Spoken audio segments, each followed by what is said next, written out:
This is The Wealth Puzzle with Michael Mansfield from the Lynn Group. When a part of your financial strategy is out of tune, your long-term goals, your retirement savings, and your legacy can all suffer. With many years of experience in the financial industry, Michael provides his clients and prospects with the information they need regarding Social Security, retirement income planning, wealth management, and much more. Listen in as we address your financial concerns and provide helpful solutions to put you on the path to achieving your retirement goals. And now, here is The Wealth Puzzle with Michael Mansfield.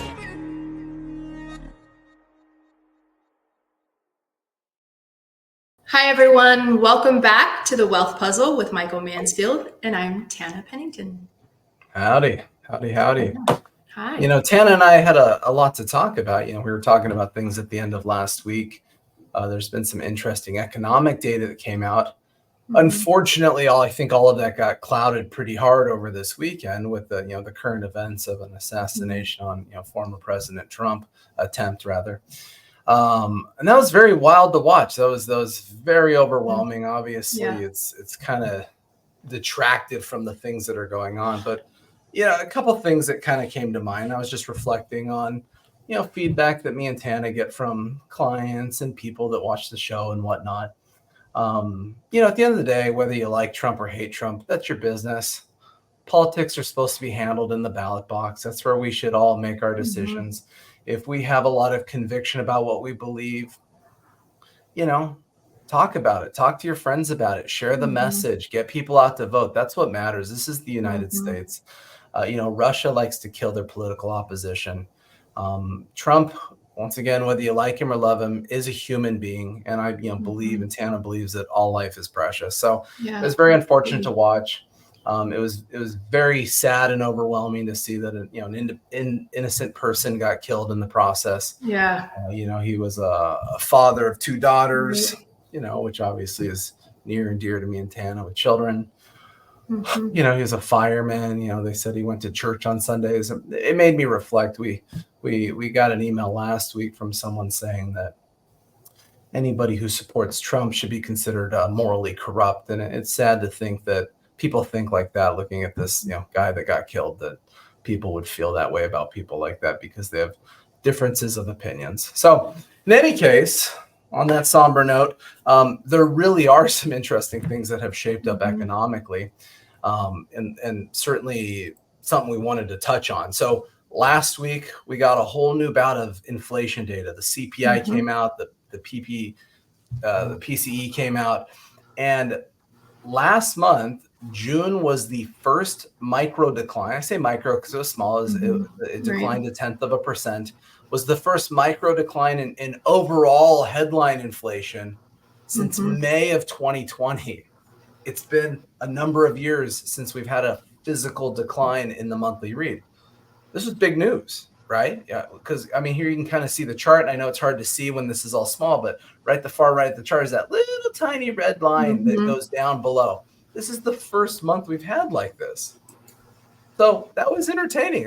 We've talked a lot about inflation. We've talked a lot about the trajectory of the stock market, how the election will weigh in, how earnings weigh in, certainly what the Fed's going to do weighs in. So this is crazy. We're excited to see this. It was something that, Tana and I talked about quite a bit on Friday.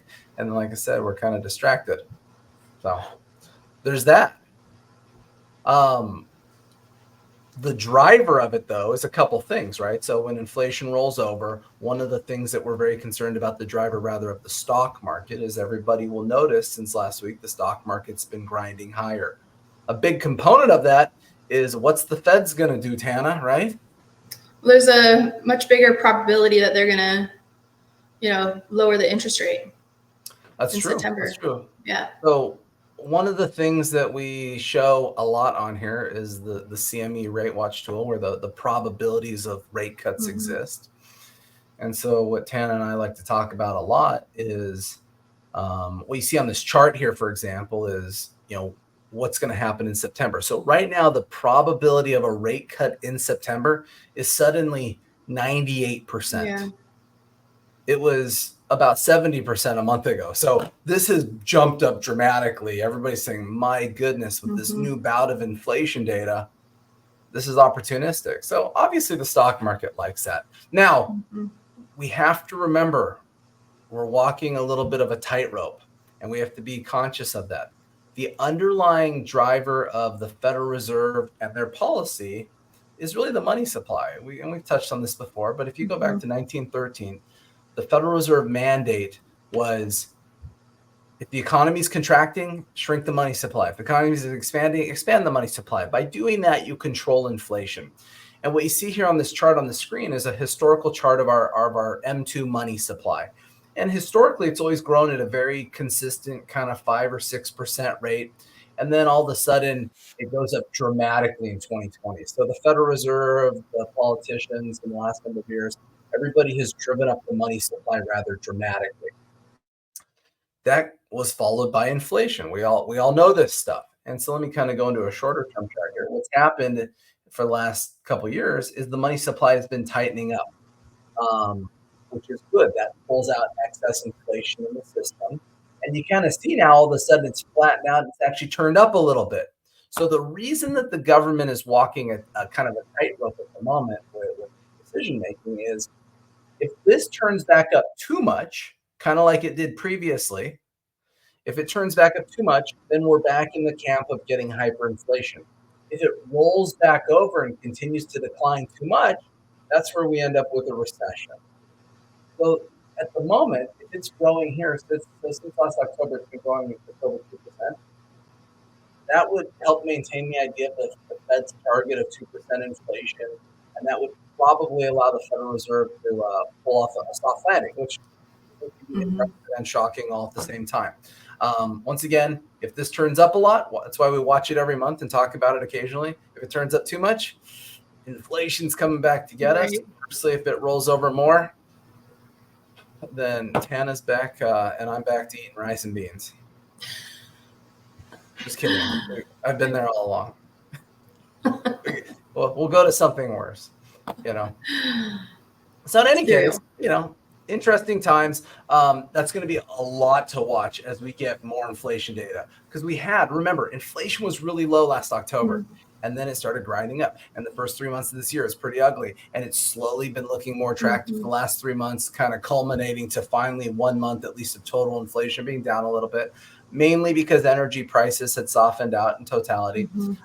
So we're just watching this stuff. So we'll keep giving you guys the monthly update on it. But my goodness, it's going to be pretty wild leaning into September if the Feds actually do a rate cut. We'll see what happens. But anyways, this was kind of a short video for the day. We just wanted to be kind of pointed with some of the things that we were thinking about. Obviously, if people have questions, concerns, curiosity, we receive a lot of feedback from the show that we put out there. So don't hesitate to pass along your opinions. And we hope everybody has a great day. Bye, Tana. Bye.